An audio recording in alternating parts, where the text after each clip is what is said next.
6 simple steps to pour liquor like a pro. Seeing skilled bartenders throw liquor bottles in the air before pouring them into your glass is jaw-dropping. Pouring liquor is as easy as gripping the bottle by the neck and turning it upside down, but is that all there is to it? If you are an aspiring bartender, you might want to master how to pour liquor correctly before doing some tricks. Step number 1. Assemble the dummy bottle. Instead of wasting your liquor over failed attempts, why not work your way first with water? Fill an empty bottle with water. Attach the spout or liquor pourer to the bottle. Step number 2. Choose a count system. The free pour follows the famous count system done by bartenders mentally. Some do it with the clock counting speed, while others follow the dance counting speed. If you decide to use the clock speed, just count from 1,000 to 2,000 and so on. You can also try the Mississippi version, wherein every count measures 1/2 ounce. So, 2 counts are equivalent to 1 ounce. Another way is to do the dance count when the first option doesn't work. When you dance, the counting is faster to follow the song's rhythm, but it's really just cutting one clock count into half.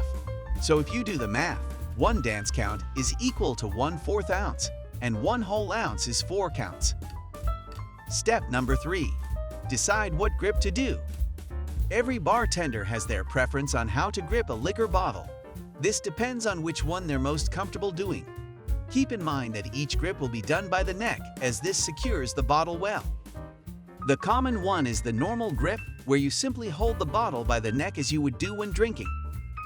The second option is the reverse grip, wherein you turn the bottle upside down and roll your arm the other way. When these two don't work for you, you can opt for the finger grip instead. Step number 4. Pouring. Turn the bottle upside down, not at an angle. This way, you will ensure a steady flow. Perform the chosen count system and base it with an ingredients measurement in a recipe. Step number 5. Cutting the liquor. After the last count, it's time to stop or cut the liquor. The first option is the swish or curl motion, where you need to swish the bottle as you turn it upright slowly.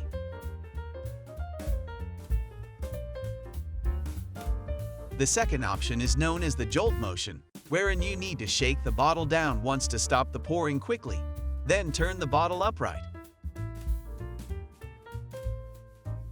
Step number 6. Verifying the measurement. To ensure that you've done the technique right, you can check the measured liquor with a jigger. Transfer the newly poured liquor into the jigger. Check if it fills up to the 1 ounce line if you've counted for 1 ounce and so on.